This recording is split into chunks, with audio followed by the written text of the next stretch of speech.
Franck Ferrand raconte sur Radio Classique.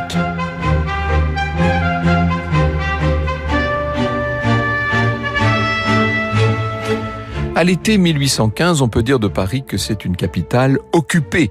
Depuis la défaite de Waterloo, c'était le 18 juin, les troupes du tsar Alexandre Ier sont dans la ville, ce qu'à vrai dire n'étonne pas grand monde puisque l'année précédente, à la fin de mars 14 exactement, au lendemain de la reddition de la capitale, après la campagne de France, le même empereur était déjà entré à Paris à la tête de troupes coalisées, des troupes de cette 6e coalition victorieuse de Napoléon qui devait abdiquer à Fontainebleau quelques jours plus tard. Et comme l'année précédente, lors de son premier séjour à Paris, le tsar s'est installé au palais de l'Élysée. Il aime les grands banquets, le tsar Alexandre. C'est un gourmet, c'est quelqu'un qui sait recevoir. Le 1er août 1815, grand banquet, 2 tables, la table de Sa Majesté où prennent place 12 convives et celle des princes et généraux avec 24 couverts. Alors voilà de quoi se compose ce fastueux repas. On commence par des huîtres dont l'empereur Alexandre raffole. 36 assiettes d'huîtres et 24 citrons sont ainsi proposés aux convives. Puis viennent 3 potages dont un dit à la russe, 3 hors d'œuvre, 3 entrées froides, 9 entrées chaudes, 3 grosses pièces de viande, 3 plats de rôt, 3 salades, 6 entremets de légumes et 9 entremets de sucre. Je vous rassure, tout ça n'était pas servi à la russe, bien entendu. On est encore là dans le grand service à la française, c'est-à-dire qu'on choisit, on picore dans tout ça, on ne goûte pas de tout, ce serait impossible. Les convives, en attendant, se régalent de croquettes de volailles en poire, de darnes de saumon au beurre de Montpellier, d'une pièce de bœuf à la flamande, c'est pratique d'avoir les menus de l'époque parce qu'on peut lire, de poularde à l'ivoire sauce ravigote, ne me demandez pas exactement ce que ça veut dire. Il y a aussi des filets de perdreau, des riz de veau glacés à la macédoine, mais aussi des poulets gras, des longes de veau, de petits pois d'artichaut. On finira par des soufflets à la vanille, des meringues à l'orange et des gelées de café moka. J'espère que vous avez bon appétit pour supporter une telle énumération. Et pendant 15 jours, c'est-à-dire jusqu'à ce 15 août 1815, tous les soirs, on voit changer le menu, avec toujours au cœur un grand plat russe pour tenir le rythme, pour être aussi inventif. Il fallait bien sûr, dans les cuisines, un chef incroyable, un chef capable, un homme capable de combler les désirs culinaires d'Alexandre Ier. Et le chef en question, vous avez bien compris qu'il s'agit d'Antonin Carême. Cet Antonin Carême est un personnage assez extraordinaire qui va à lui seul révolutionner la gastronomie. Franck Ferrand sur Radio Classique. Alors le début de l'existence de Marie-Antoine Carême, c'est son vrai prénom, ressemble à celle du Petit Poucet. Vous savez, il naît à Paris en 1784 dans une espèce d'endroit impossible, un baraquement insalubre sur un chantier de la rue du Bac. Il va grandir comme il peut dans une famille parmi les plus pauvres de France et qui compta 25 enfants, dira-t-il. Son père est un tâcheron, vous savez, c'est très très pauvres gens payés à la journée pour des tâches harassantes.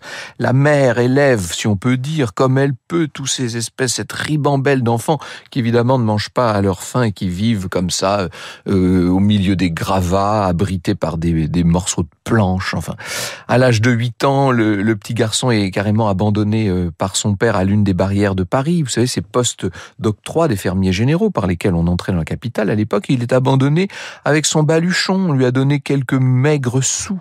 Son père est convaincu de faire ça pour le bien de son fils, parce que il sent que ce gamin-là est quelqu'un de pas comme les autres et qu'il va peut-être pouvoir s'en sortir dans sa vie. Inutile de vous dire que Antonin Carême ne reverra jamais ni son père, ni sa mère, ni ses frères et sœurs.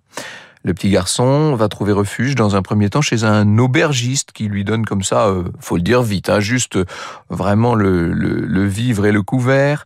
Il va travailler dur, il se lève à l'aube, il travaille jusqu'à la nuit tombée à éplucher les oignons, à désosser de la viande, à manier les lourdes poêles aux manches brûlants, pauvre petit bonhomme. Il est doué, il est travailleur, il veut apprendre et il va vite devenir garçon de cuisine. Et après 4 ans de cet apprentissage, eh bien le voilà apprenti chez un grand pâtissier traiteur, c'est Sylvain Bailly en personne, une des grandes maisons qui se trouve rue Vivienne, tout près du Palais Royal. Il s'épanouit là-dedans, ce gamin, il a 17 ans maintenant, on va le nommer premier tourier, ce qui veut dire qu'il travaille la pâte sur une large table en hêtre qu'on appelle le tour. C'est un travail très physique, ça. Il faut plier, replier la pâte sur elle-même. Vous savez, quand vous avez fini une pâte, on vous recolle une autre motte et on recommence, et on recommence, et on recommence. Carême se distingue surtout en pâtisserie. Tous les mardis et vendredis, Bailly l'autorise à quitter son établissement et à traverser la rue pour aller au cabinet des estampes de la Bibliothèque de la Nation. N'oubliez pas l'époque à laquelle on se situe. Et pendant des heures, il travaille sur les traités d'architecture. Vous allez me dire, mais quel rapport? Mais oui, mais il étudie l'architecture antique, l'architecture de la Renaissance, etc. Il fait des plans, il dessine des compositions et connaissant l'architecture, il va transformer ces belles pâtes en pièces montées, en moments d'architecture, si je puis dire. Il utilise tout, le sucre et le caramel, la pâte d'amande, les fruits, la génoise, etc. et la meringue, bien sûr, pour les parties les plus hautes et qui doivent peser le moins lourd. Ce sont des édifices incroyables qu'il réalise, des pyramides, mais aussi des maisons, des villages entiers, des pagodes, des palais, des temples et des fontaines. Il fait même des ponts incroyables en meringue. Les beaux-arts sont au nombre de 5, écrira-t-il, à savoir la peinture, la sculpture, la poésie, la musique et l'architecture, laquelle a pour branche principale la pâtisserie. Ces pièces montées sont évidemment mises en avant chez Bailly, on les présente comme des œuvres d'art qui font l'admiration des visiteurs et c'est vrai que Carême est là derrière, qui fabrique tout ça, qui a un talent fou et pas moins d'ambition. Il se dit que travailler chez Bailly, pour lui, ce n'est qu'une étape. Il veut aller beaucoup plus loin, ça tombe bien. Tout le monde est déjà fou de ses préparations. Vous écoutez Radio Classique. Alors il y a une personnalité, un personnage que je ne vous ai pas encore présenté. Il faut vous dire que quand il travaille chez Bailly, Carême a pour maître et pour chef le plus célèbre pâtissier de l'époque, qui s'appelle Jean Avis. Il est le maître de la pâte à choux notamment. Et il se trouve qu'une fois par semaine, Avis va s'installer dans les cuisines du ministère des Relations extérieures, à l'hôtel de Gallifet.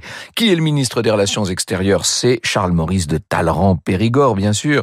Cet ancien évêque, ministre donc de Bonaparte, qui donne de grands dîners, de grands soupers, et qui convie à sa table tout ce qu'il y a de plus brillant en Europe. Et évidemment que lorsqu'Avis va travailler chez Talleyrand, il emmène avec lui le petit Carême. Talleyrand a compris à quel point la gastronomie pouvait faire partie de la diplomatie. On ne fait pas de bonne diplomatie sans bon déjeuner, disait-il. Alors il y a tout un protocole qui d'ailleurs rappelle tout à fait ce qui pouvait exister à la table des princes sous l'Ancien Régime. On commence les repas sur les coups de 18 heures, sous l'autorité de l'ancien maître d'hôtel des princes de Condé. Vous avez toute une armée de majordomes et de valets qui est là, qui s'agite, qui s'active. On a dressé évidemment les grands surtouts d'argent, de vermeil, les grands couverts, les nappes brodées, une incroyable cristallerie très très fine.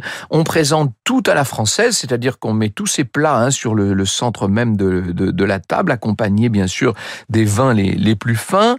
Talleyrand, qui descend souvent aux cuisines, va remarquer qu'il y a parmi les élèves d'Avis, il y a ce petit Carême qui a l'air vraiment très sûr de lui et qui a une dextérité extraordinaire. Alors, Talleyrand le repère, il est très doué pour ça, Talleyrand. C'est un homme qui sait repérer les hommes.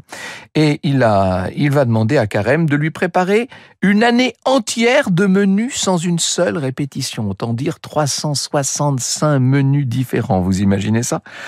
Et voilà Carême qui va aller travailler dans l'Indre au château de Valençay, que Talleyrand, que le prince de Bénévent, devrais-je dire, a maintenant acquis. Carême va travailler là-bas plusieurs années dans d'excellentes conditions, dans de très grandes et belles cuisines bien ventilées, avec une armée de cuisiniers de marmitons et d'aides-marmitons. À Paris ou à Valençay, la cuisine est très très raffinée. Entre parenthèses, Talleyrand a déjà des préoccupations qui pourraient être qualifiées de diététique. On sert chez lui une cuisine beaucoup moins grasse que ce qui se fait à l'époque, avec beaucoup de produits de saison, des légumes, des herbes, comme on dit. On confectionne toutes sortes de sauces simples, avec peu d'ingrédients, et on va beaucoup développer tout ce qui est pâtes feuilletées, notamment les vols au vent, bien sûr, pour toutes les bouchées salées. Carême écrit dans un de ses ouvrages, qui s'appelle « Le maître d'hôtel français », je le cite, Il est juste de considérer le ministère des Relations extérieures comme ayant été le sanctuaire de la cuisine moderne. Les grands dîners des galeries, donnés par M. de Talleyrand, se composaient de 48 entrées. Pour les confectionner, des hommes à réputation, nous étions grandement payés, y employaient les comestibles les plus rares. Ces grands dîners rappelaient toute la gloire de la cuisine française. Vous voyez que l'idée de faire renaître le caractère extrêmement brillant et prestigieux des tables de l'Ancien Régime, mais avec quelque chose de plus et de neuf. Alors, il ne faudrait pas croire que Carême ne travaille que pour Monsieur de Talleyrand. Il est aussi, à l'occasion, au service de Caroline et Joachim Murat, au palais de l'Élysée, puisque les Murat, à l'époque, vivent à l'Élysée. Il a aussi ouvert sa propre boutique, où il va lancer la Charlotte à la parisienne, composée de gros biscuits à la cuillère fourrés de fromage fouetté. Malgré toutes ces longues heures passées derrière les fourneaux, Carême n'est, disons-le, ni un gros mangeur, ni un grand buveur. Il est assez austère en fait. On le voit toujours au travail. Il s'occupe pas beaucoup de son épouse et de sa fille. C'est vraiment le travailleur qui ne pense qu'à ça. Et après l'abdication de Napoléon, donc la deuxième abdication en 1815, le voilà qui travaille. D'abord, je vous l'ai dit, pour le tsar de Russie, et puis bientôt pour les Bourbons qui sont de retour au pouvoir. Il se trouve que Marie-Pierre Ray, et j'aime beaucoup citer Marie-Pierre Ray, vous savez, elle a toujours sur toute cette période de l'Empire et des périodes et de la Restauration un regard très fin et très juste. Elle vient d'écrire un livre qui s'appelle Le premier des chefs, l'exceptionnel destin d'Antonin Carême, et voilà ce qu'elle nous dit. Vivre au cœur de Paris, c'est pour Carême vivre au plus près de ses amis cuisiniers, restaurateurs et gourmets. C'est accéder aux extraordinaires ressources des halles et se tenir informé de l'actualité culinaire la plus récente, car pour Carême, cela ne fait aucun doute, la capitale française se situait sur le plan gustatif et culinaire au centre de l'Europe, sinon même de l'univers. Alors quand même, en novembre 1816, Carême va décider de quitter la France pour compléter son expérience. Il a 34 ans à l'époque. Le voilà à Londres, où il va entrer au service du prince régent d'Angleterre, le futur roi George IV.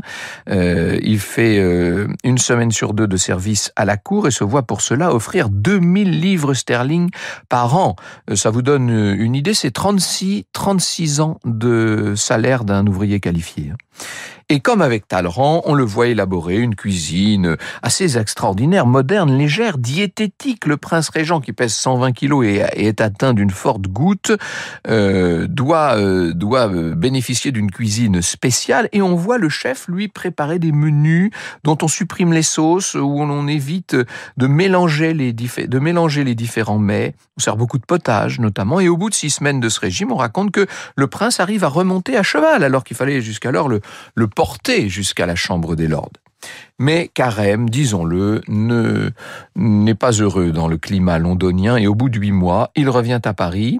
Après quoi, il ira s'installer à Saint-Pétersbourg pour travailler auprès du tsar Alexandre Ier. Mais là encore, il va rester que quelques semaines à Saint-Pétersbourg parce qu'il a l'impression d'être traité comme un domestique. Ça lui plaît pas tout ça. Le tsar, tout de même, va laisser une jolie formule des années où Carême aura, de façon très sporadique, vous l'aurez compris, œuvré à son service. Il nous a appris à manger, nous ne le savions pas, dira Alexandre. On voit Carême ensuite travailler pour l'ambassadeur d'Angleterre à Vienne, Lord Charles Stuart. 5 mois d'engagement pendant lesquels Carême va créer la fameuse toque, vous savez, ce couvre-chef en forme de colonne corinthienne, plus esthétique, plus noble que le bonnet de coton qui rabaissait un peu aux yeux de Carême ceux qui œuvraient jusqu'alors dans les cuisines. Ça fait bien longtemps que Carême a, vous l'aurez compris, une assez haute opinion de lui-même. C'est pas un cuisinier comme les autres, il est le premier grand chef de l'histoire de la cuisine française en tout cas, et la toque est tout à fait digne de son rang. Franck Ferrand sur Radio Classique. Donc vous avez bien compris que Carême fait une sorte de tour d'Europe, mais il finit par rentrer à Paris où il est engagé en 1826, début de l'année 1826, comme chef du banquier et baron James de Rothschild. Avec son épouse Betty de Rothschild, le baron James est un des hommes les plus riches de France. Il reçoit beaucoup à dîner, plusieurs fois par semaine. On dit dîner parce que le repas de la mi-journée s'est déplacé vers le soir maintenant. Les soupers ont lieu carrément en pleine nuit à l'époque. Le nombre de convives aussi du d'une dizaine à une cinquantaine autour d'une table servie toujours à la française et qui n'a rien à envier à celle de l'époque du ministère des Relations extérieures. Et vous avez à cette table des gens comme Delacroix, Balzac, Rossini, tiens justement bien sûr, et Chopin, et Liszt, et qui sais-je. Carême a sans aucun doute connu des jours heureux chez les Rothschild, nous dit Marie-Pierre Ray, non seulement parce qu'il y bénéficiait d'excellentes conditions de travail, sinon de salaire, mais aussi parce qu'il y jouissait d'une relation de pleine estime et confiance.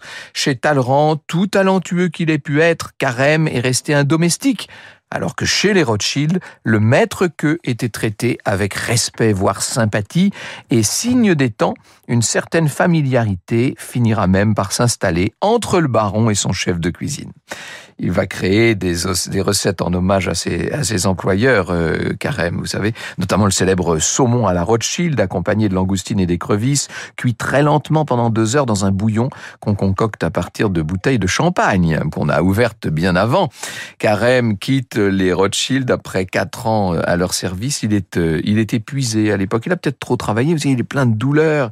Ça va le paralyser peu à peu, mais il veut encore réaliser ce qu'il sent être la dernière grande œuvre de sa vie, le fruit de 30 années de pratique et d'expérience. Cette dernière grande œuvre, c'est une encyclopédie en 5 volumes, l'art de la cuisine française au XIXe siècle. Franck Ferrand sur Radio Classique. Et là, Carême va recenser des milliers de recettes, dont pas moins de 500 potages différents. Par exemple, le potage à la tortue à la Washington, qui se prépare avec une escalope de saumon placée dans une soupière avec des quenelles d'anguille au beurre d'anchois. Le potage de tortue à la new-yorkaise, qui c'est le même, mais cette fois, le saumon et les quenelles d'anguille sont remplacés par de l'esturgeon blanc et des quenelles d'éperlan, etc. Inutile de vous dire qu'il vaut mieux être quand même un sacré cuisinier pour entrer dans l'encyclopédie de Monsieur Carême, qui écrit l'art du cuisinier, à cela de commun avec l'art du peintre et du musicien. Le premier, par les nuances qu'il donne à ses couleurs, produit le grand ensemble de ses tableaux qui séduit la vue et l'imagination.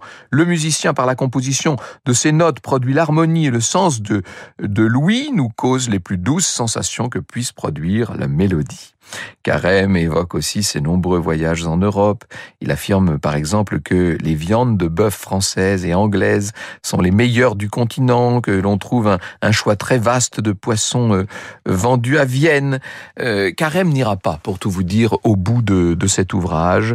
Celui qu'on appelle donc le roi des chefs et le chef des rois va mourir à 48 ans seulement, le 12 janvier 1833. Il sera enterré au cimetière de Montmartre. On ne sait pas exactement quelle est la cause précise de sa mort. Peut-être le mieux est-il de citer Marie-Pierre Ray, justement, dans cet ouvrage qui vient de paraître chez Flammarion et qui s'appelle « Le premier des chefs, l'exceptionnel destin d'Antonin Carême ». Je cite Marie-Pierre Ray.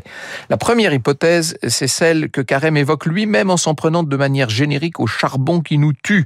Ce sont des braises qui, laissant échapper des vapeurs toxiques dans les espaces situés en sous-sol ou au rez-de-chaussée, peu ventilés, sont connus pour avoir empoisonné nombre de cuisiniers au fil des siècles. Toutefois, Carême ne s'étant jamais plaint de difficultés respiratoires et n'ayant jamais désigné de manière précise sa maladie, on peut supposer qu'il ne souffrait pas du mal du charbon, qu'il aurait facilement identifié et nommé s'il en avait été affecté. Alors de quoi est-il mort? D'épuisement, tout simplement, et ce serait assez logique, ou d'un cancer, ou des suites d'infections dentaires, disent certains, puisqu'il était assez édenté à sa mort et il souffrait de nombreuses caries en raison de sa grande consommation de sucre, et pour cause, on n'est pas le premier pâtissier de tous les temps sans manger un peu de sucre, qu'est-ce que vous voulez. En tout cas, sa mort, disons-le, laisse les amateurs de bonne chère orphelins. Alexandre Dumas, qui s'y connaissait quand il était question de cuisine, écrit « Depuis la mort de Carême, bien des princes ont perdu leur principauté, bien des rois sont descendus de leur trône. Carême, roi de la cuisine par le génie, est resté debout et aucune gloire rivale n'est venue obscurcir la sienne. » Vous écoutez Radio Classique.